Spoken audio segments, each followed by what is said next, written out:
Hi everyone, my name is Ksenia, and if you're here, you're probably interested in sustainability, zero waste, minimalism, and mental health. In one of my previous videos, I mentioned that I was going to Iceland, and in this video, I wanted to tell you about my trip. So grab your reusable water bottle and let's dive in. The weather forecast for the end of December was around plus 4 degrees Celsius to minus 10 Celsius, so we brought a lot of warm clothes with us. I also brought camera and drone for capturing the nature. Unfortunately, many places do not allow drone footage, so I do not have many. We also brought swimsuits and towels for the hot springs.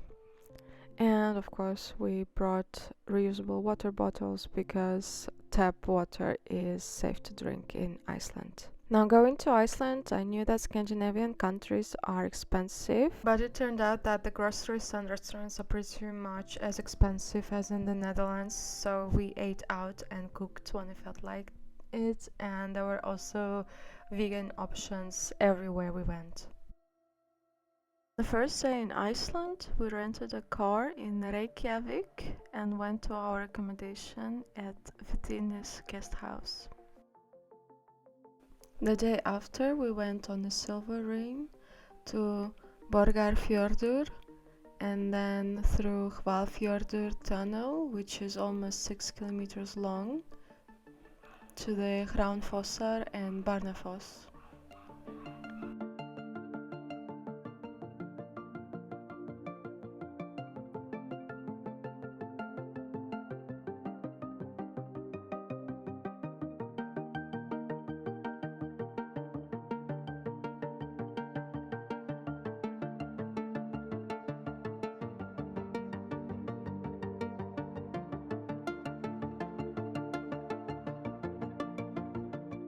In the afternoon, we went to the town of Berganes to look at the fjord across the bridge. With the polar day being 5 hours at most, the country is just a constant sunrise and sunset.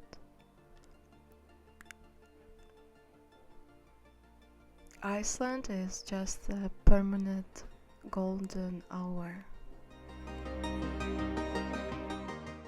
We kicked the third day off by soaking in a secret lagoon. The country has a lot of hot springs and they even use geothermal energy to heat up the houses.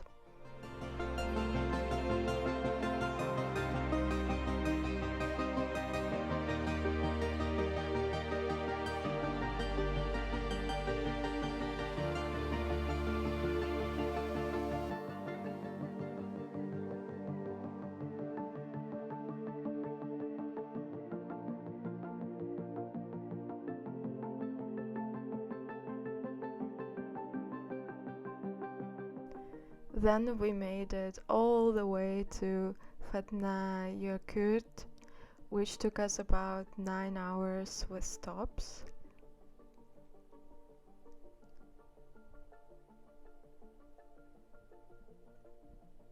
We saw a lot of Icelandic horses on the way and also reindeer.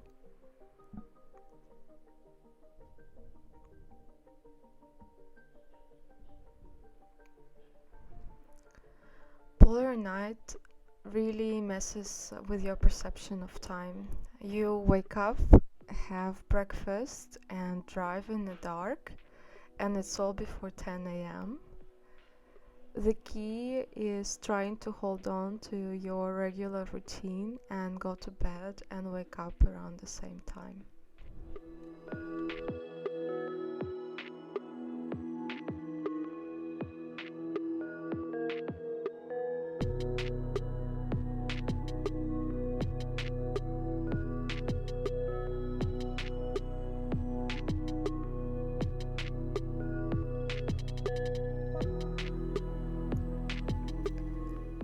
On day 4, we went to Jökulsárlón, the glacier lagoon, where I drank water from.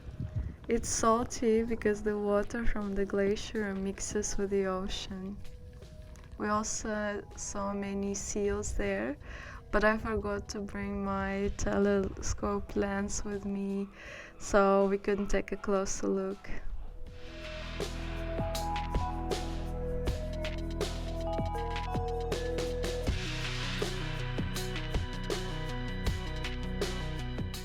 Then we went to the Diamond Beach. It's called like that because there are pieces of ice from the glacier there.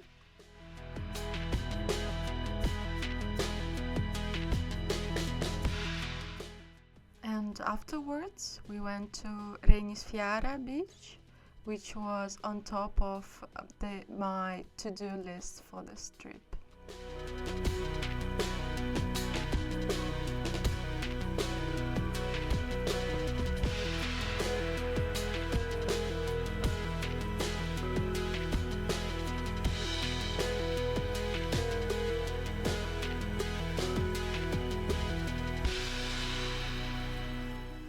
Renisfiara was all that I expected to be and more.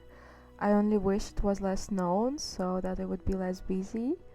In fact, we liked it so much that we came another day when it was still early.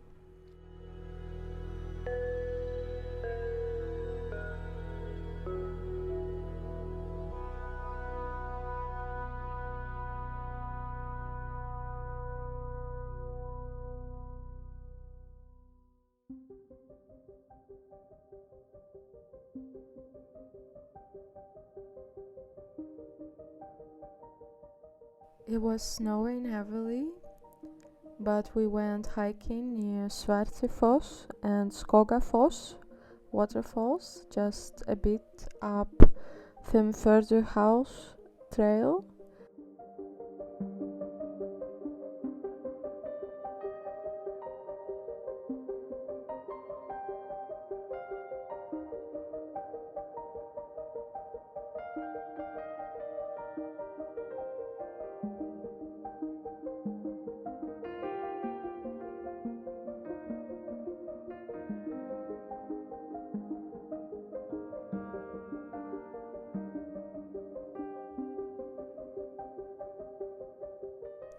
It was too dangerous to hike all the way, also especially because the trail is about 25 kilometers long and we had no gear, but I think it would be so great to see in the summer because there are many waterfalls on the way. In fact, there are 27 of them, so it's basically a waterfall per each kilometer.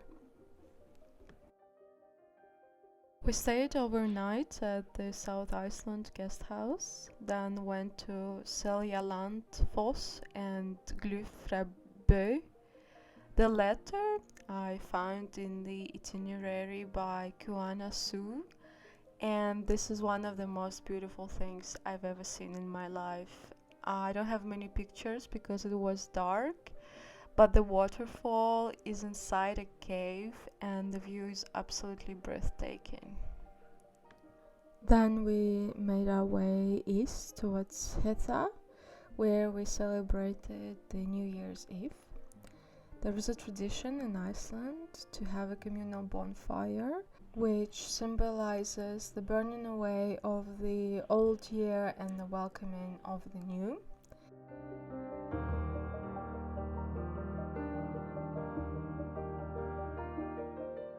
They also love fireworks. They were going off from 11:30 p.m. all the way to 12:30 a.m. We spent the night in the igloo, which is basically a fancy tent, if I'm being honest, because there are no facilities or insulation inside. It would be great if we could see the northern lights while sleeping there, but the whole trip we weren't lucky and didn't get to see any because of the snow, clouds and very bright moon. The next day we went on a golden circle round, saw Gullfoss and Geysir.